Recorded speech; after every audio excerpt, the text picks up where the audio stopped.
just don't. It's not that, like, I am team love and stuff like that.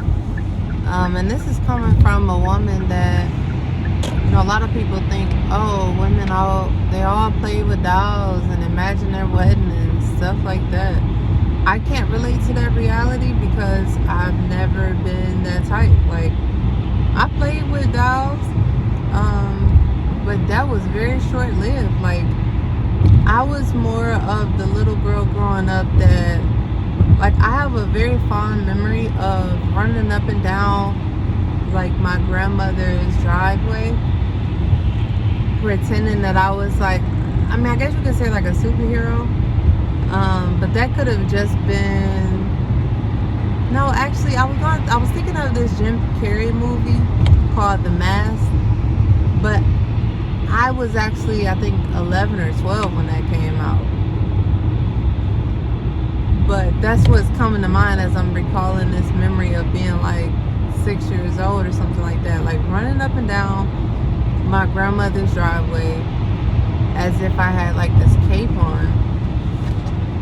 So I can't really say that women have this idea of what love and relationships is because they play with dolls and they imagine getting married and stuff like that. Like, that wasn't on my mind.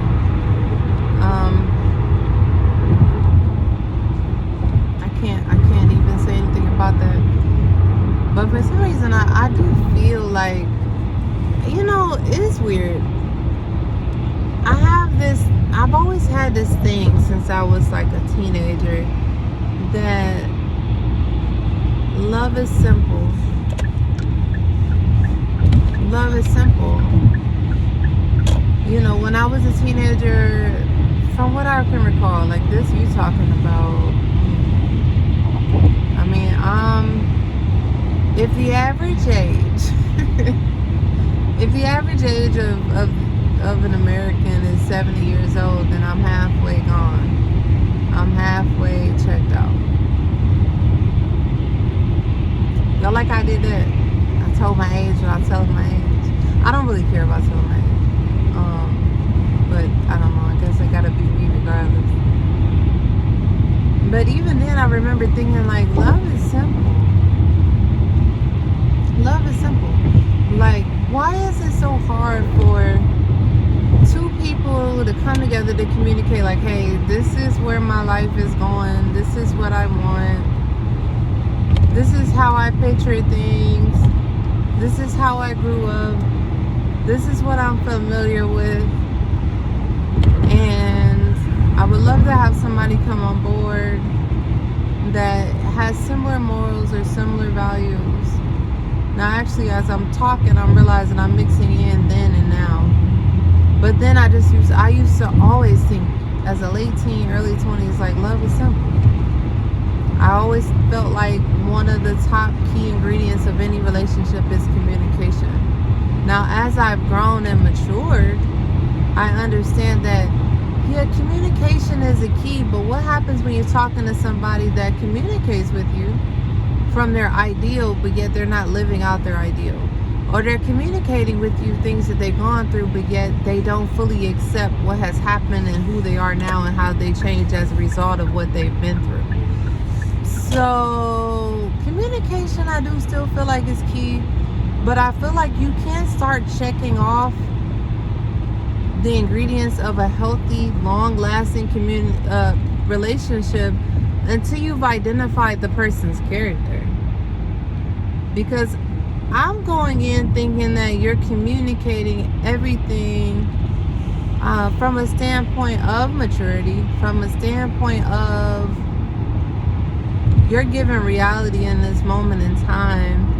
I think you're communicating truly who you are, not just who you want to be, but who you are, and that's showing up. And boy, oh boy, was I in for a rude awakening. Like, I used to be the type of person where it's not that I trusted someone 100%, but I had this mentality of, I'm going to put everybody at halfway. I trust you too, as far as as I can throw you, and I'm gonna allow you to show me through your actions, through your words, who you are, and the scale would either increase or decrease depending on what happened through the course of my interaction with you. And some of that is still true, but at the same time, I had to learn throughout the years that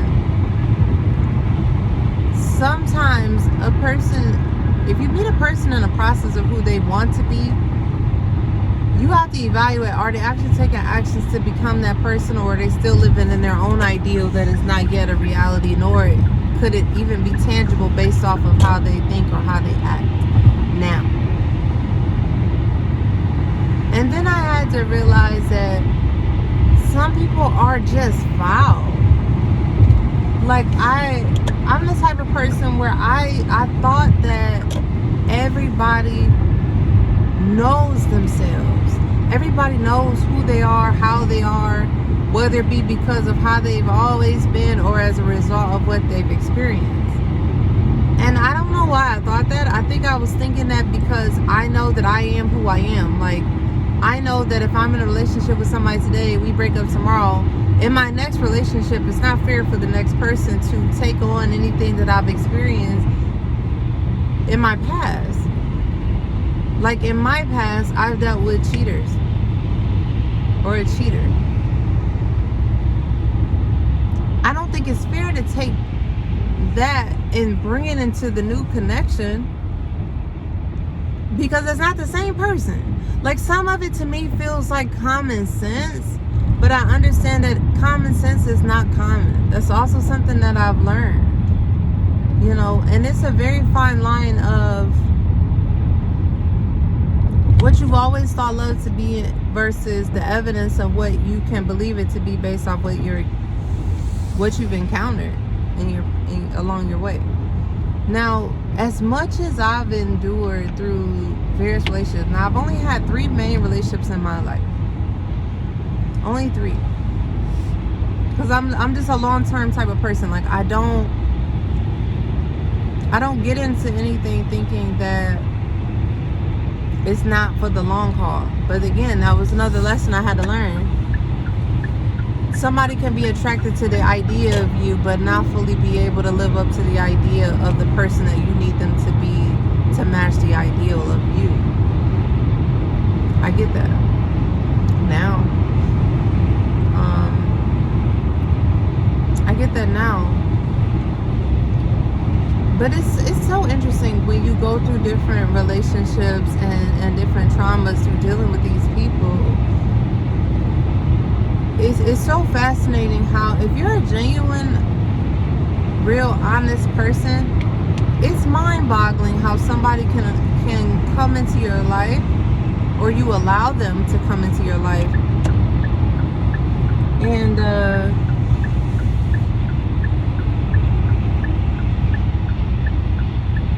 not be real and authentic.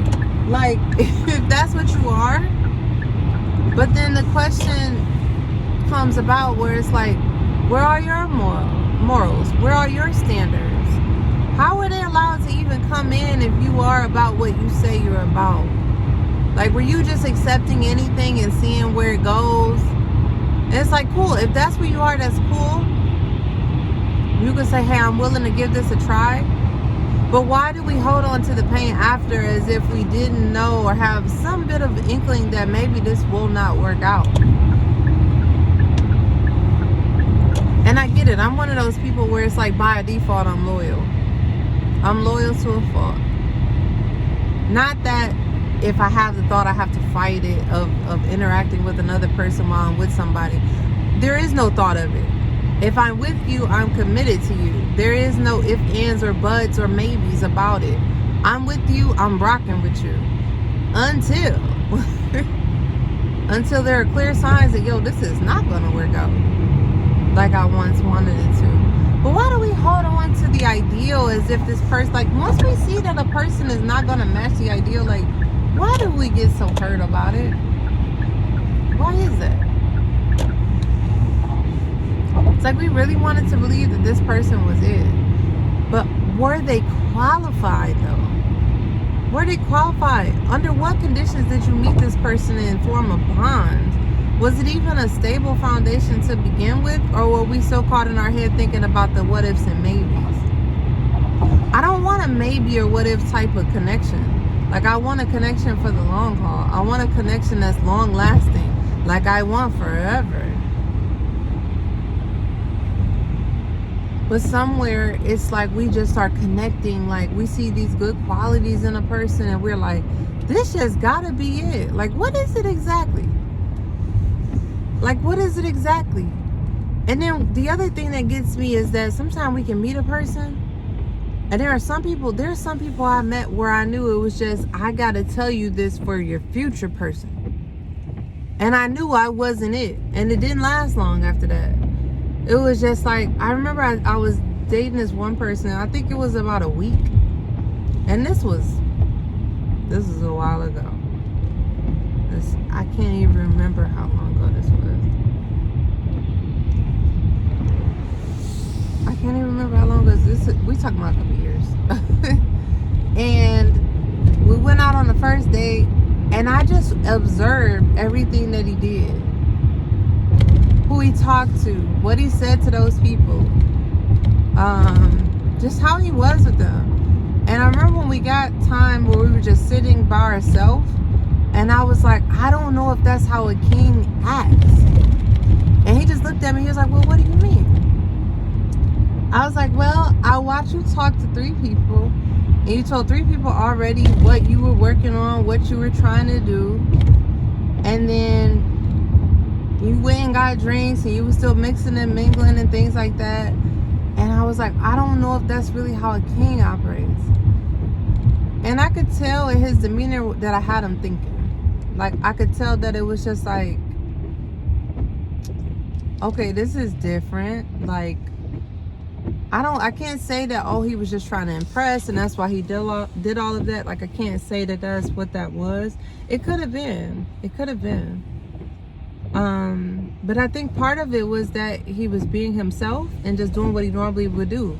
The evidence that gave me that is the fact that, oh, I frequent this place regularly.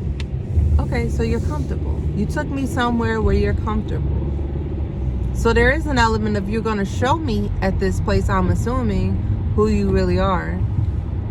And it's like, if you have all these things going on, how are you able to just tell these people that you don't know that well? Especially when you say, oh, such and such is always here on this day and they have this amount of drinks. Now, mind you, I'm just in the observer state. And this is something also that I tell like certain clients that I have. When you're meeting somebody and you're dating somebody, treat them as if you would a friend that you're just meeting. You don't know this person. You have no idea their history or what they're about, what their intentions are. You don't know that. If I'm treating you like somebody, like a new acquaintance. Hold on, guys. I'm treating you like you're a new acquaintance. I don't know you at all. You are still technically a stranger to me. I like to watch and observe. And then there was another person that I met, and they wanted to show me how much money they had, what they had going on, the places that they visit. And it started becoming annoying to me, to the point where in the middle of them showing me, like, they were showing me the titles of the cars that they own at one point in time. And I just cut them off in the middle of them show. I was like, you don't have to show me this.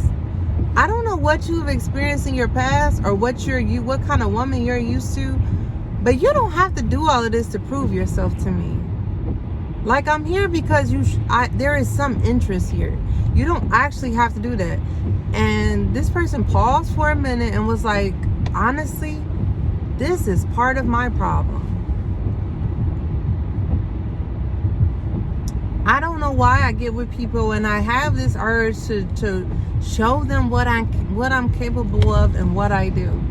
And I'm like, yo, I'm not here for all of that. Like, if you hadn't shown me, like, I'm here and this is day 2 of us hanging out. I'm here for the second time because I want to be here. But on this second time of us hanging out, you choose now to show me all of these things, but yet you don't even realize that I chose to be here for the second time. The first time could have been one and done. Like, I seen all I need to see.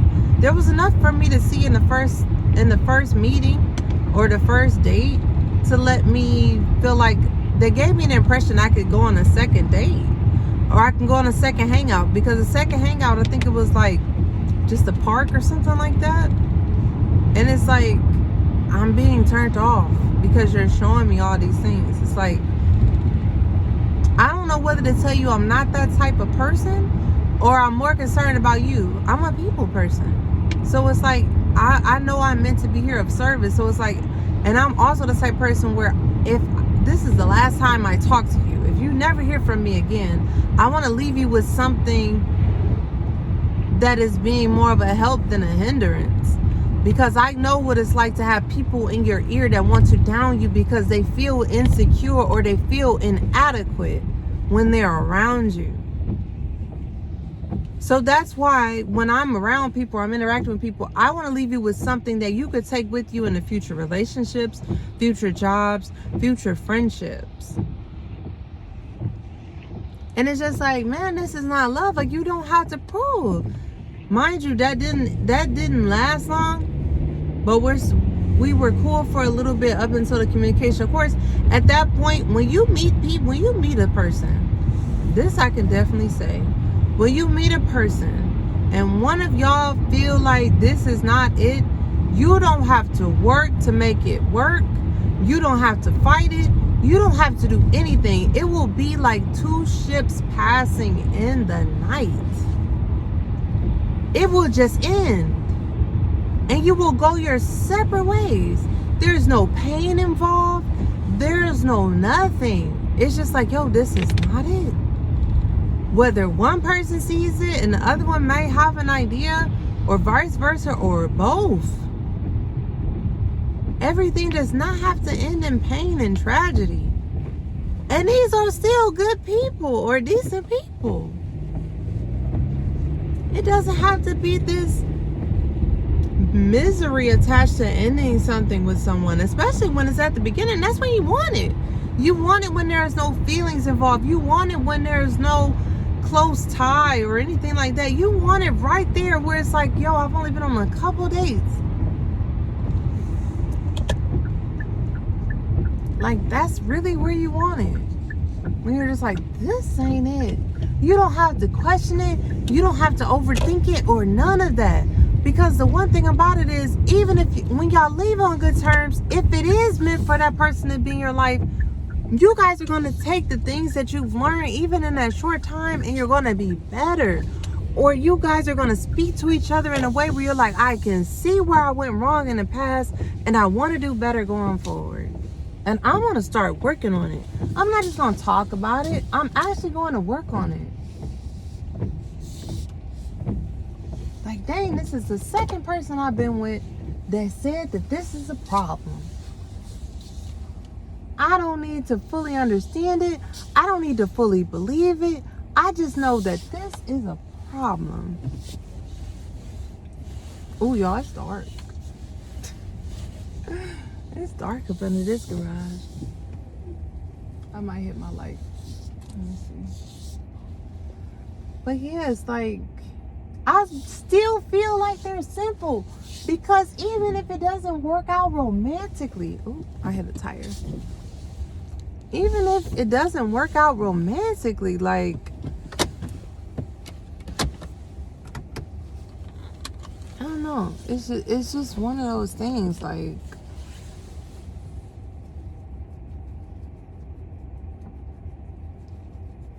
I don't really feel like I'm venting right now. Like, I just had a cool day of like self-care, self-love. I went to the bookstore. They didn't have the book.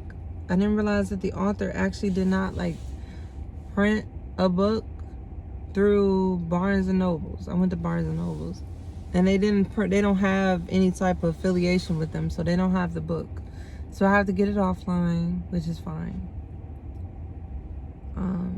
And I just came back from getting some food, but I don't know. It was just one of those things. Like, now mind you, like, yeah, then there was some things where it's like you meet somebody and you don't see that stuff. Like, it has like maybe real potential to be something. But do you know that you or that person has a right to say no still? And this is one of the other things that I've told clients, like, practice the art of detachment. Like, I'm okay, I'm at peace, there's inner peace regardless of anybody's around, whether regardless of there's any action or anything taking place in my life right now. Like, I'm just okay.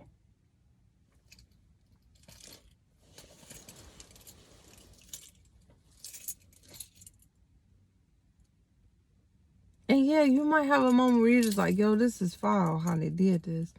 It could very well be foul, but if you're here to love, like, if you have love within you, you are just here to love. Like, and that's when you have better boundaries. That's when you learn, like, okay, I might be out here for a while, like dating people, or I'm with somebody and this could go up or down. I'm going to make sure I'm doing what I need to do. I can't control another person. So I'm going to make sure I'm showing up. I'm going to make sure I'm still doing my own thing, that I'm not neglecting my things. That was something for me. I would get into a relationship with somebody and forget all about my goals.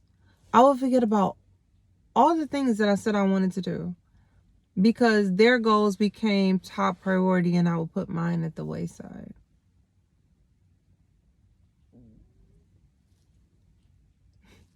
My stomach. And it's like, just take some of these things as a lesson learned, y'all. When you meet somebody, don't go head over heels. Make sure they're even qualified. Make sure you're qualified, especially if a person is straight up telling you where they are, what they want, and stuff like that.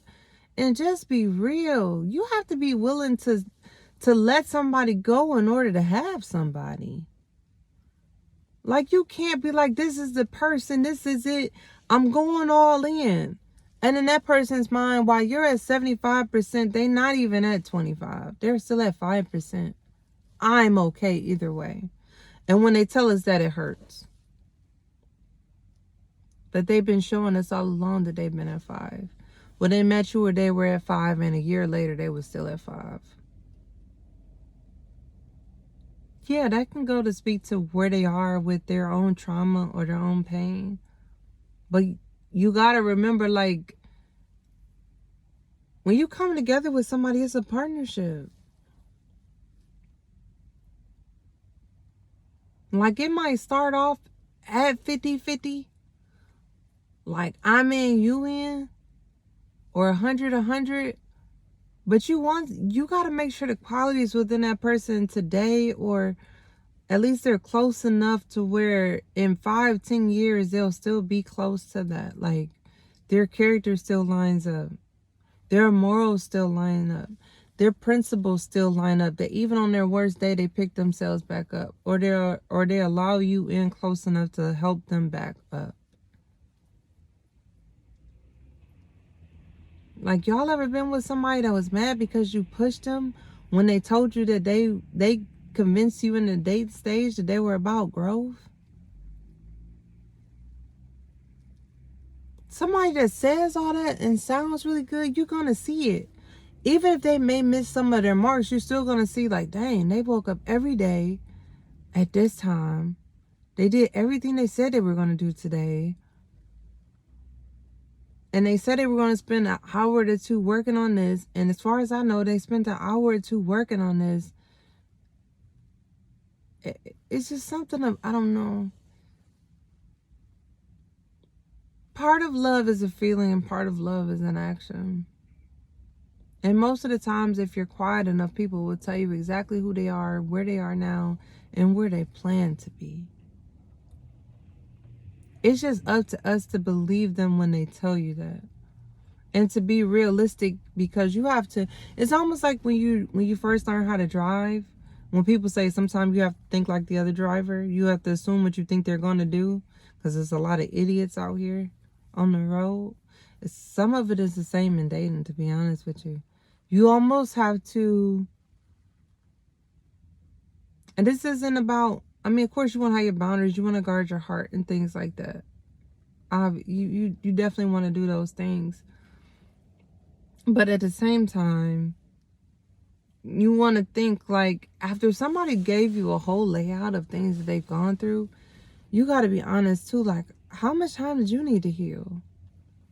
How much would you actually be able to offer a person when you were married for 10 to 15 years and that relationship just ended a year ago? Like, you got to be real with yourself. And then you can set it up to say, hey, I can be friends with you. This is as far as I can go with you. Or I'm here for you, but I don't want to add anything that is intimate because I get close that way. Or I don't want to add finances because now I feel obligated to be here. Like, you really got to be real with yourself as far as what you're willing to do. And then take into account what that person is willing to do. But people will literally tell you who they are if you would just be still enough to listen. And I kind of feel like this message is all over the place. But at the same time, it's just things to think about. And maybe there's a different perspective mixed in there. And maybe it's acceptance. And there's forgiveness. Like, the only person that you hurt by holding on to past pain is yourself. Especially if that person is the type where it's like, I'm already here in another situation, so I'm not even thinking about you. Even if you know that that person is there so because they think that that's the way to get over it, that still has nothing to do with you. That person probably showed you and told you who they were at the beginning. Especially if you met somebody that might have been talking to other people. You are special and you are unique. But not that special that somebody was willing, if they already had all those options and opportunities. Now, it doesn't mean that people cannot grow and heal when they have somebody where they're like, yo, I got to figure this out because I want to make this work. But that person will make that very clear. They will be open and honest with you. They will be bearing their soul to let you know. They're going to tell you because they want it to work. They're going to tell you, man or woman. When they feel like they're losing you, they're going to let you know. Love is not this hard. But we beg for love from people that don't know how to love themselves, us included. So love yourself. Treat yourself the way you want that partner to treat you. That way, when somebody comes into your life and they don't live up to that standard, you not only have already wrote that standard out or thought about that standard, but you live it every day. There's no way for you to miss, hey, you're not treating me right. Because you treat yourself the way you want to be treated every day. And on the days that you're not treating yourself to the utmost, how do you fix it? How do you fix it? Do you beat yourself up or do you talk to yourself loving and kind? Are you compassionate with yourself?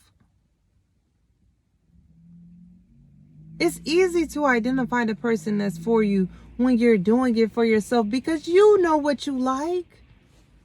You know what you want. Are you the living example of who you want to be living the rest of your life standing beside? And if you're not, then do what you need to do. And you become so focused and so consumed on who you are, growing to be who you need to be, that you don't even see this person coming. You'll be so surprised by them. You won't be nervous, but you'll just be like, you remind me of me. This feels safe and secure.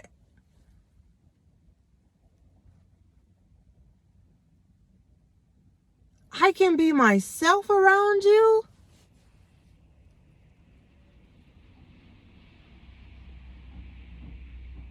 When I look at you and I'm going through things, somehow looking at you, the problems do not feel that bad. When I look at you, I know that I can get through anything because you are right here, whether you speak or not.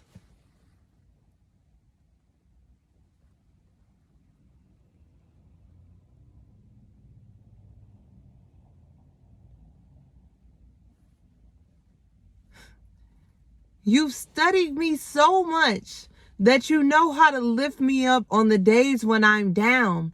Or if nothing else, you just tell me that I'm here for you and I'm not going nowhere.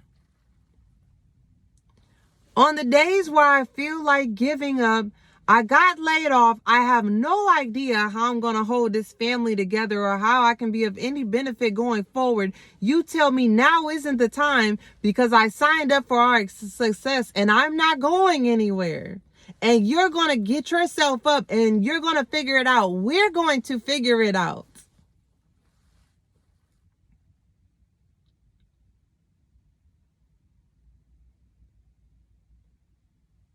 And you're just like, man, I'm tripping. You right, you right. I'm going to be a little salty at you for a second because you was speaking some real life. You was speaking straight from the heart. I wasn't expecting that. But the next day, it's like, for some reason, I feel like we're going to get through this. For some reason, I feel like I was tripping. And it's okay because I know you said that from a place of love. I know you said that because you believed in me on a day where I didn't believe I could do it. But because you said that, I'm on it. This ain't it. I'm not giving up. If you're not giving up, I'm not giving up either.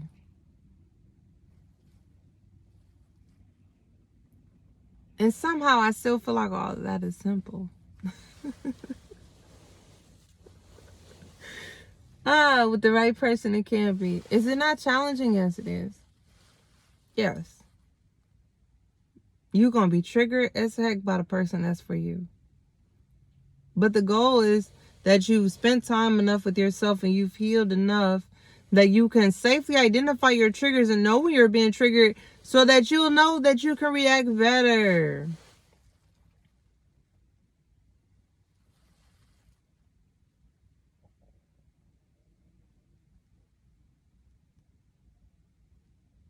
You know what it's like when somebody misunderstood your pain, misunderstood when you were triggered and you really wanted more love and they took it as a sign that they needed to jet. They was out of there so quick. You're like, I didn't mean it like that.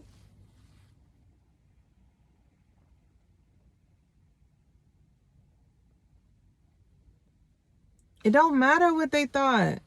If they couldn't hold you at your weakest, they don't need to be there anyway. But we're hurt by that when there's somebody that's like, I've done 1,000 push-ups today just so that I can hold you at your weakest moment.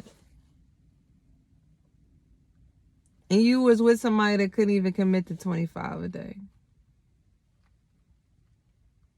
There's someone right now somewhere that's praying that they can be all that you need them to be and more. And we're somewhere crying about somebody that told us from the beginning that they would never amount to what we needed them to be. And we're sad because we see them with somebody else. But do you know toxic and toxic, they are a match still. And even if they did find better, maybe that was just enough to hit home by being to feeling real love from you that caused them to change. And they found what they were looking for. That means you were already halfway there anyway. Maybe you just needed one more lesson to finally solidify. This time I am going to speak up when I'm hurting. This time I am going to state what my needs are. This time I am going to be more observant of if our principles align or our morals and values align. How much do they care about money over love? How much do they care more about appearances than character?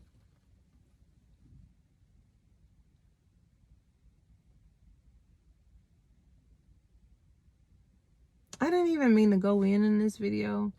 And I mean, I don't feel like I went in, but I did. I could tell the passion fluctuated.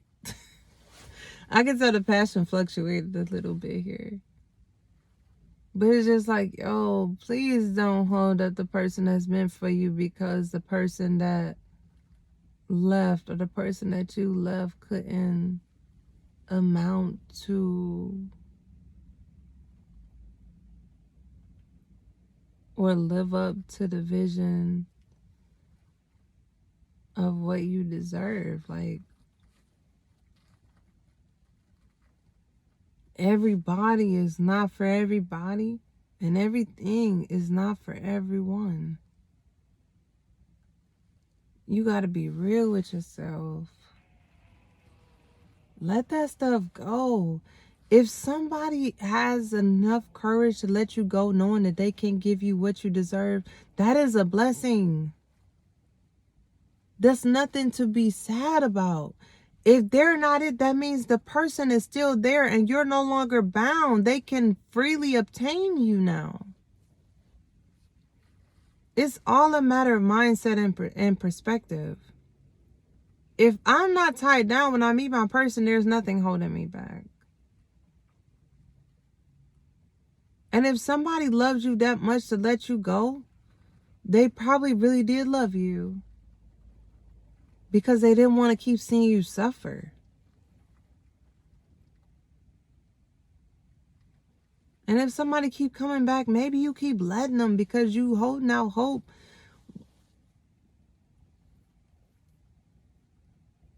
that they will change when they keep showing you that they don't know how. And you can't change anyone, only God can.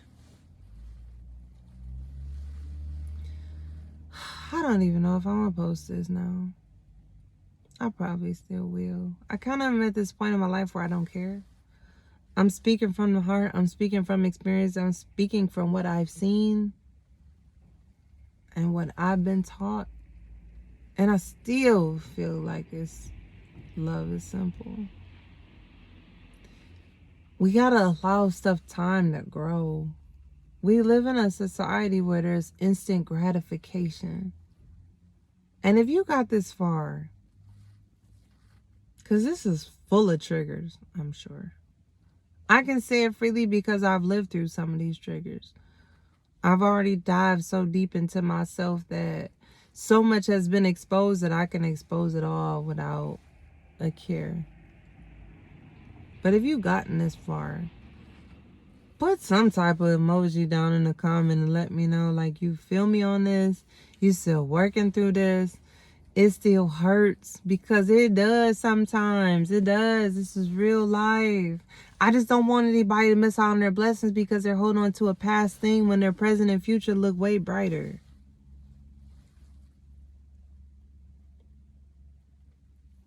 That's my thing. I'm not trying to diminish anybody's pain. I'm not trying to have anybody act like it never happened when it did. And I'm not trying to, I am actually trying to speak louder than the words of whoever hurt you. The last things that they've said. I am actually trying to make my voice louder. I'm trying to create enough space where your inner voice can rise and theirs diminishes. A lot of us are living the opposite way. The person that hurt us or the people that hurt us, their voice is so loud in our ears that we can't even hear our own.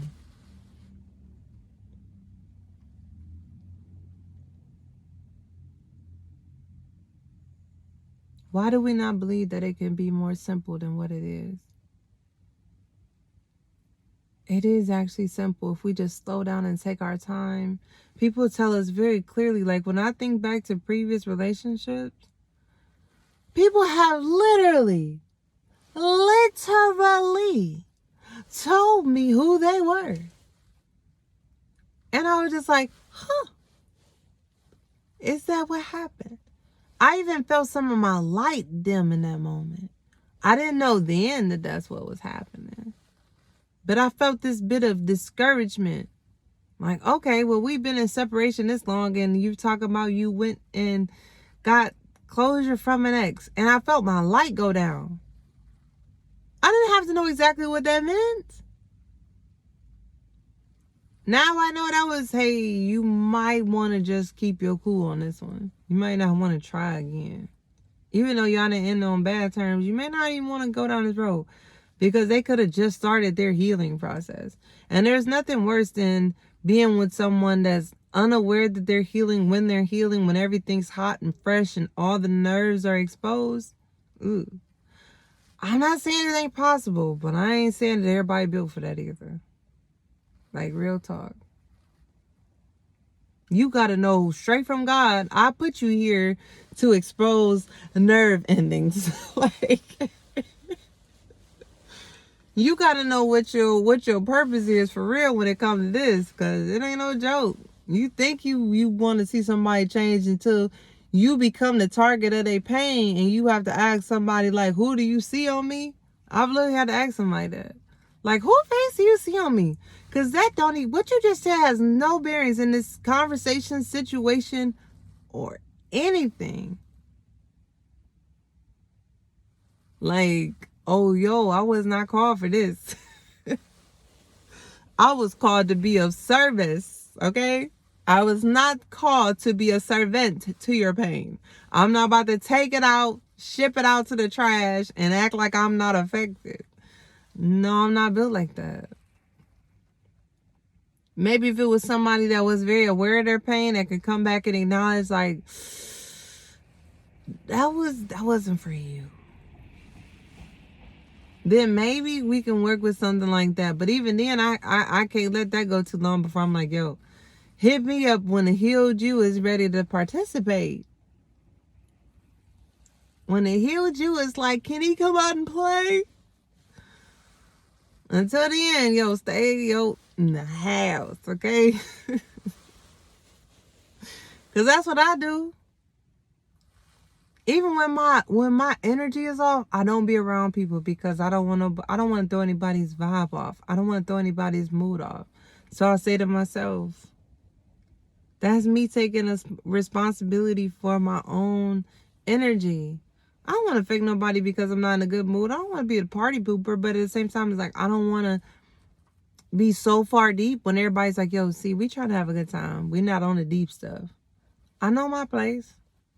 I'm going to stay right in this house and dive as deep as I want to, and by myself, until I'm like, all right, I've had enough. I'm going to take a break.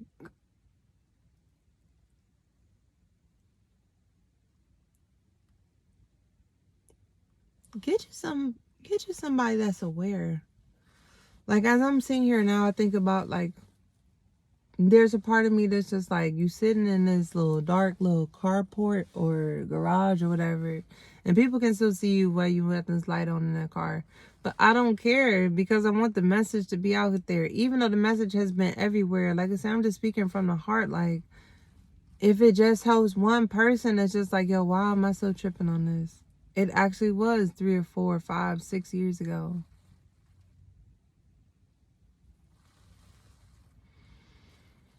I don't even know where this is coming from. I was just driving on the freeway, come home from the little Mexican restaurant. Like I said, this was a self-care day. They didn't have my book, but I'm about to order it online when I go inside. And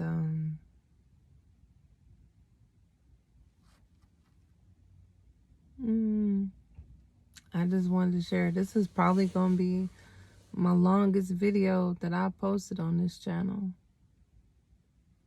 But this is real life. Like, feel what you need to feel, but know when to let it go, and don't harness it and harvest it and wonder why you keep meeting the same person in a different body. Like, ain't you tired? Don't you want to experience more? Don't you want to experience better?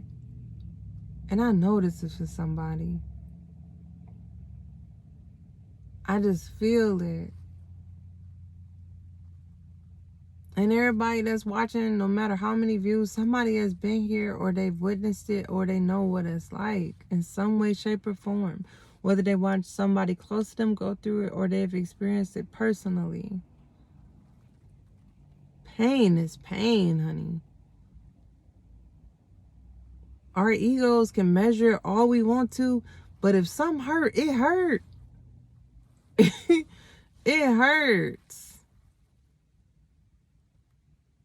Our egos want to clash and want to be like, oh, have you ever experienced this? Well, no. If you experience this, no. It's like pain is pain. But that's a whole nother video for another day. I don't know when we started doing all that, debating on pain if you ain't ever. But the person that's winning is not, has overcome all of it and is living their best life. While people are out here still comparing pain. Jesus Christ. And I'm not saying it from a place of judgment, because some pain hurts so deep or cuts so deep that it will knock you out for a minute. It will take you out the race where you just like, yo, this ankle is broke. I seen the video with the chick on the knees. She broke her leg and she was crawling to the finish line. It ain't me. I done seen all them videos like, yo, your whole leg fell off and you running on one leg. Kudos. Like, kudos, okay? So I felt it. It's just, it's almost like when you say you care, like you really want to make sure that you can, whoever you got to carry. Like, I'm like the person where it's like, I seen you broke your ankle last season, I broke mine, and I just want to put your arm over my shoulder and help you get through the finish line. Because I know what it's like. I know what it feels like to be down and feel like you're not going to come back up from this. Like, this hurt worse than ever. I know what that's like. So I have no problem with getting back in the race if that means that I have to help you carry you to the finish line. I know what that pain feel like. And I know what it's like to not have nobody to finish that race and you had to finish it in pain. With lasting effects that you had to work through to overcome and heal from. So there is no judgment here, honey. No, not at all, darling. No, not at all, darling, okay? I think I'm about to cut it now, though. I'm about to cut the video, y'all. I don't know. Maybe it was just something that needed to come out for somebody in particular. And something about pain, though, after a while, or being low, or being down, there is this quality where you just stop. You stop caring about appearances. You stop caring about what people think. And your main goal is to get to where you always were meant to be or supposed to be before life's distractions took a hold, or before other people and what they had going on became your problem when it was never your problem to begin with.